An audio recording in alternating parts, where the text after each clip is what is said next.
안녕하세요. 저는 올해 딱 30살인 여자이고 24개월 된 예쁜 딸이 하나 있습니다. 사실 저와 남편 사이에 커다란 위기가 여러 차례 있었어요. 결국 참다 못한 저는 남편에게 이혼 소송을 걸었고 당당하게 승소했습니다. 법원 판결에서 제가 매우 유리하게 판결이 나서 딸아이의 양육권도 제가 가져올 수 있었어요. 어디에다 하소연하기엔 창피한 일이라 이렇게 사연을 보내게 되었습니다. 저는 고등학교를 졸업하고 성인이 되자마자 자연스럽게 대학교에 입학했습니다. 그리고 그해 부모님 두 분을 잃었습니다. 불의의 사고였어요. 부모님은 금슬이 아주 좋으셨습니다. 저와 제 여동생이 슬슬 앞가림을 할 수 있는 나이가 되면서 부모님은 주말마다 국내 여행을 다니셨고 어떨 땐 기간을 조금 더 길게 잡아 두 분이서 해외로 여행을 다녀오시기도 했죠. 가족끼리도 많이 갔지만 저와 제 여동생은 간헐적으로 참석하기 시작했습니다. 그것 때문인지 부부끼리의 여행이 되어버렸어요. 대학교에 입학해서 대학 생활을 즐기던 어느 날이었습니다. 그날은 눈이 부시도록 맑은 날이었어요. 병원에서 전화가 걸려왔고 그 전화 너머에는 부모님의 부고 소식이 들려왔죠. 사인은 교통사고였고 즉사였습니다. 불과 엊그제까지만 해도 금방 돌아오겠다며 웃으시면서 집을 나섰던 모습이 눈에 선한데 부모님은 싸늘한 주검으로 돌아오셨어요. 맑고 화창했던 제 대학 시절의 첫 기억이죠. 여동생은 저보다 2살이 어려요. 여동생은 부모님의 장례를 치르는 동안 4번이나 기절했습니다. 그런 여동생을 보고 있자니 제게 책임감이 생겼어요. 내가 저 아이를 책임져야 한다. 나는 정신을 놓으면 안 된다. 내가 놓으면 우리 동생은 어떻게 하나. 뭐 그런 생각들이 많이 들었죠. 부모님의 사망보험금과 생전 가지고 계셨던 재산들을 물려받았고 그걸로 저와 여동생은 세상을 살아가기 시작했습니다.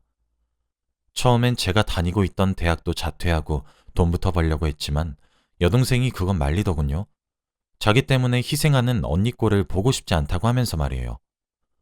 저는 그렇게 휴학 없이 조기 졸업으로 대학을 졸업했어요. 죽자 살자 공부에만 매달렸습니다. 그렇게 남들보다 어린 나이에 졸업을 하고 생각보다 좋은 기업에 들어가서 또래에 비해 괜찮은 연봉을 받으며 살았죠. 그 사이 제 여동생은 고등학교를 졸업해 대학교를 다니게 되었어요. 남겨진 저희 자매에게는 이젠 서로밖에 남지 않았기 때문에 참 애틋했습니다.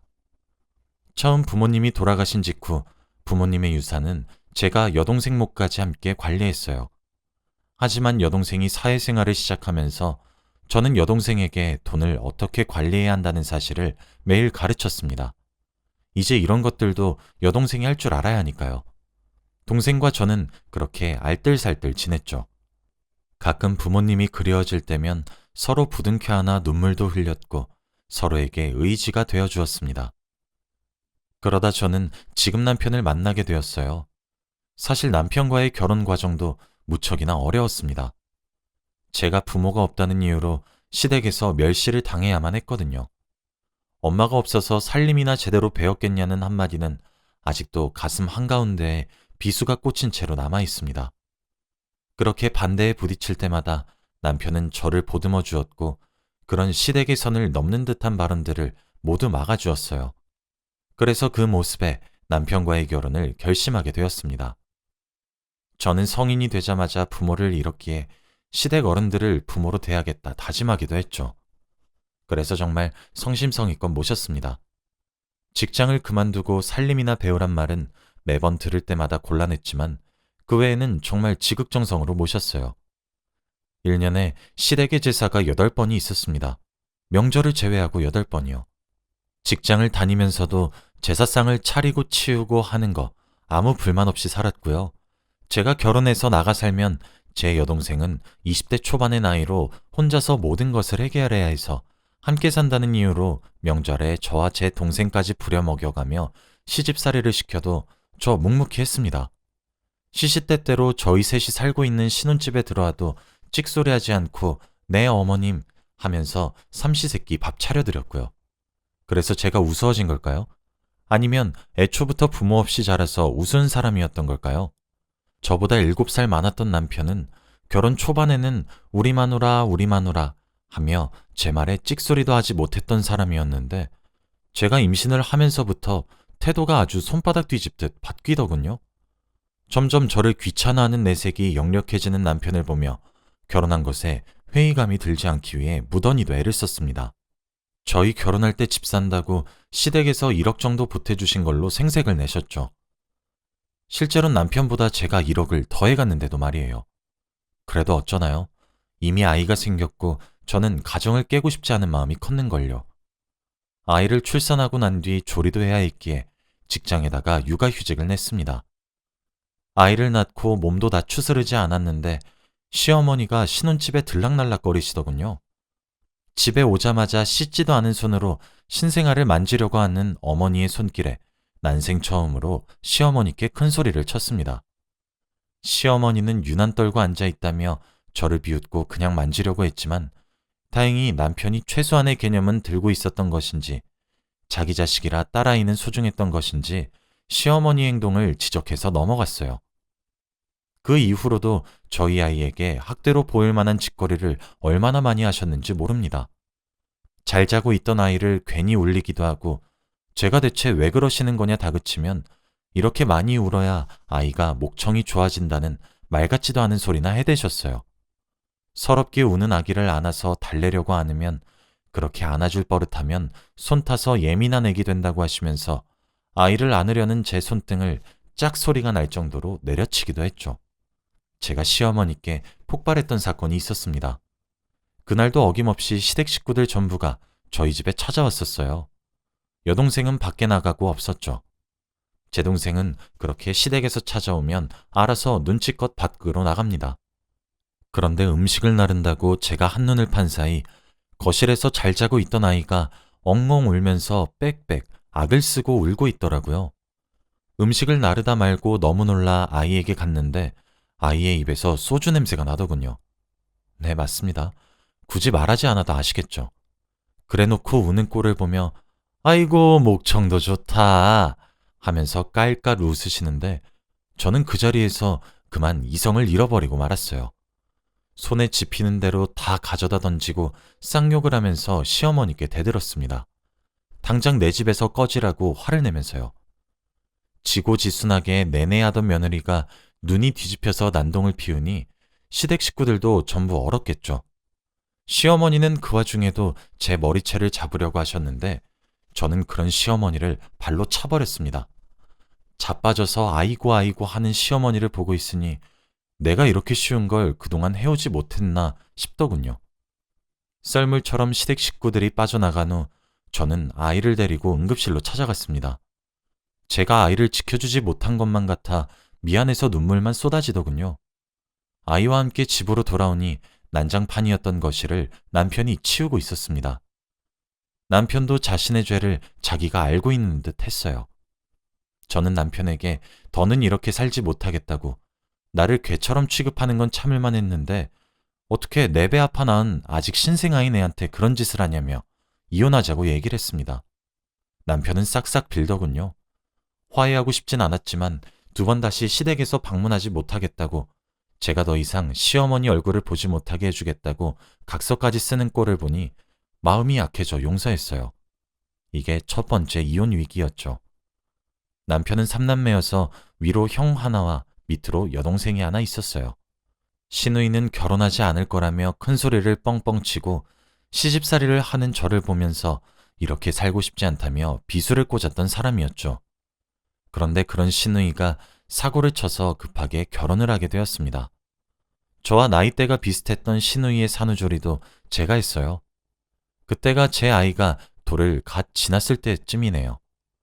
저희 신혼집에 아기 보겠다며 미친 듯이 방문하셨었던 시어머니께서는 갑자기 온몸이 쑤시고 삭신이 아프기도 하며 기만 더럽게 센 며느리 얼굴 보기가 너무너무 무섭다면서 그래서 차마 자기 딸아이의 산후조리를 도울 수 없다고 하시며 저를 시키시더군요. 산후조리원에 가서 조리를 하던가 아님 집으로 산후도우미를 불러서 쓰라는 저의 말에 시누이가 제게 한 말은 그럼 언니가 그 비용 대줄 거예요? 였습니다. 예상치 못하게 갑자기 시작해버린 시누이의 결혼 생활 또한 제게 불똥이 튀기 일쑤였죠. 저 그래서 아이를 낳은 지 1년 정도 되었을 때 시누이 5분 대기조였습니다. 저도 사람이고 너무 몸이 힘들고 아파서 남편에게 못하겠다 말했더니 남편은 제게 그러더라고요. 여보, 당신도 아이 낳아봐서 얼마나 힘든지 알잖아. 아니, 다른 사람도 아니고 당신은 내 와이프이자 내 동생의 새언니인데 가족끼리 그 정도도 못해줘? 라고 말이에요. 제가 거절의 의사를 조금 내비치니 아주 시댁 식구들이 돌아가면서 하루에 전화를 몇 통씩이나 해대는 겁니다. 저 그래서 시누이에게 싫다고도 말을 했어요. 당연히 도와줄 만큼은 해주겠지만 내가 시누이의 전담 도우미가 아니라고 막무가내로 해달라고 조르지 말라고 말이죠. 그랬더니 눈물을 퐁퐁 쏟으면서 자기는 저를 가족으로 생각했는데 이렇게 내쳐지니 가슴이 너무 찢어지는 것처럼 아프다고 슬프다고 하더군요. 그렇게 저는 시댁에서 아주 천하의 나쁜 며느리가 되었고 어거지로 산후조리를 도왔습니다. 그 모든 것을 직장을 다니면서 했죠. 이게 두 번째 이혼 위기였어요. 내가 종노릇이나 하려고 이 사람과 결혼했나? 하는 의문이 매일같이 드는데 그래도 우리 아기 보면서 참았고 화를 다스렸죠. 사실 그 전까지 제가 시댁으로 인해 너무 힘들다는 사실을 여동생에게 숨겨왔는데 이때부터 제 여동생도 제가 힘들다는 사실을 어렴풋이 눈치를 챈 순간이기도 했어요. 그래도 시간이 지나면 나아지겠지 하며 참았습니다.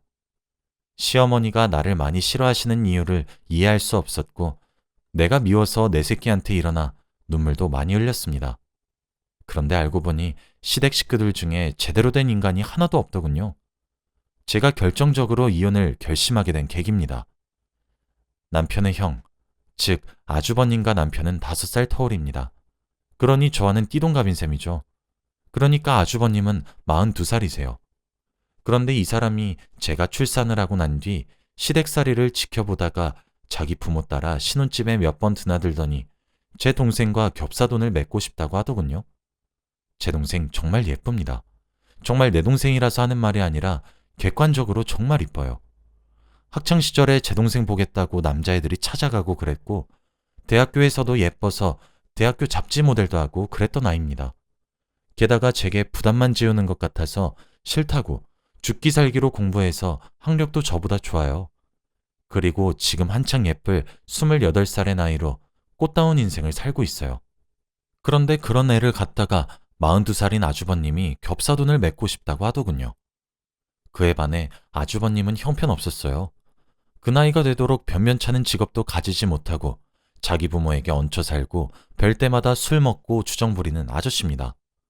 그런 사람이 제 동생을 넘본다는데 어느 언니가 예 알겠습니다 하나요? 하다못해 저는 그렇게 나이 차이가 많이 나는 사람과 저는 결혼을 시키고 싶지 않아요. 아무리 부자라고 하더라도 말이에요. 라고 했습니다. 처음에는 제 동생이 너무 예쁘고 잘나서 칭찬의 의미로 말씀하시는 줄 알았어요. 처음엔 시부모님도 헛소리하지 말라고 딱 자르시기도 했거든요. 근데 어떻게 구워 삶은 건지 모르겠지만 점점 겹사돈을 강요하시는 듯한 분위기로 몰아가더군요. 심지어 제 여동생에게 일방적으로 연락하기까지 했습니다. 이건 제가 어떻게 알았냐면 하루는 여동생이 오랜만에 자매끼리 밖에서 놀자고 하길래 저는 흔쾌히 따라 나섰어요. 오랜만에 동생과의 시간을 보내면서 즐거웠습니다. 그런데 동생이 고민이 있다고 하더군요. 뭔가 싶어서 봤더니 동생이 카톡을 열어서 한 대화방을 보여주는데 바로 아주버님과의 대화였습니다. 웨딩드레스 사진을 제 동생에게 보내며 잊고 싶지 않느냐는 대화부터 시작해서 자칫 보면 성희롱으로 보이는 듯한 발언들과 사적으로 만나서 밥 먹자, 커피 마시자, 술 마시자 그런 대화들이었어요. 제 동생은 자신의 형부의 형인 사람이기도 하고 자기보다 나이가 14살이나 많은 어른이 그런 일방적인 카톡을 보내니까 요리조리 잘 빠져나가다가 이제 정말 빠져나갈 구실이 없다며 그제서야 제게 털어놓더군요. 저는 왜 미리 말하지 않았냐고 동생 등을 철썩철썩 내리치며 오열을 했습니다. 제가 정말 그동안 저를 마음에 들어하지 않으시는 시댁 어른들의 마음을 헤아리려 노력했고 그 눈에 차고 싶어서 아등바등 살아왔어요. 그래도 내가 선택한 남자고 내 남편이라 그를 낳아주신 그 집안 사람들이 아무리 납득이 되지 않아도 이해하고 넘어가려고 했습니다. 저를 하녀처럼 취급하는 것도 참았고 제 아이에게 술을 먹이신 것도 참았어요. 그런데 이제 세상에 하나 남아있는 제 반쪽 같은 여동생 일도 참아야 하는 것인지 모르겠더군요. 저는 그 길로 집으로 돌아가 남편을 쥐잡듯이 잡았습니다. 남편은 몰랐던 모양인 것처럼 보였지만 그쯤 되니 남편 포함해서 그쪽 집안 사람들 꼴도 보기 싫더군요. 여동생은 자기 때문에 그러지 말라며 저를 말렸지만 저도 사람이고 사람처럼 살고 싶어졌어요. 그 길로 변호사를 만났고 이혼 소송을 준비했습니다. 그동안 증거를 모으지 않았는데도 불구하고 여러 자료들이 제 결혼 생활을 증명해 주더군요. 저는 결혼하고 나서 단 한 번도 카카오톡 채팅방을 나간 적이 없거든요. 그래서 시어머니가 제게 보낸 욕설과 시집살이를 암시하는 듯한 대화 내용들이 무궁무진했고 통화도 저는 자동 녹음이 되어 있어서 불과 몇 달 전의 통화 내용만 들어도 제 불우한 결혼 생활이 증명되더군요. 이혼 소식은 또 어떻게 알았는지 축새 같은 남편이 전한 것인지 뭔지 불이 나게 쫓아와서 저를 잡으려고 하시는 시어머니를 보고 원래도 없던 정이지만 탈탈 털리더군요. 아주버님이며 시누이며 시아버지까지 돌아가면서 제게 전화와 문자 등등으로 욕을 하기 시작하는데 또 그렇게 예상치 못한 증거도 확보하게 되었습니다. 남편이 썼던 각서도 등판했죠.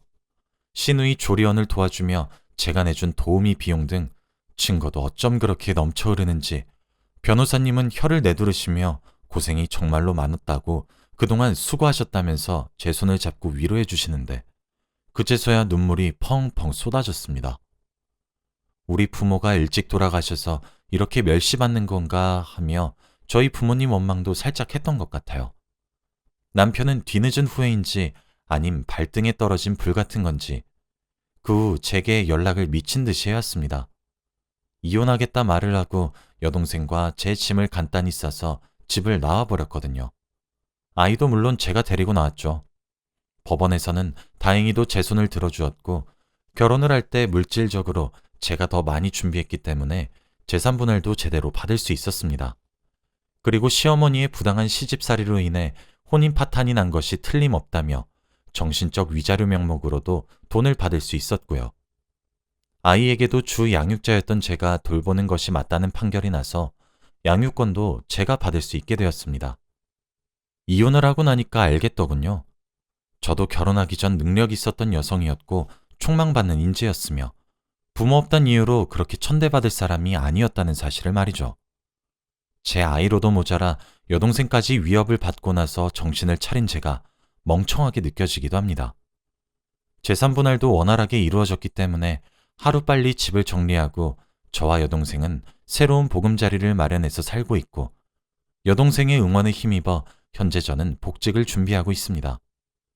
약 2년간 휴직이란 휴직은 다 끌었었기 때문에 조심스럽게 복직 신청을 희망했는데 다행히 회사 측에서도 흔쾌히 받아주었어요.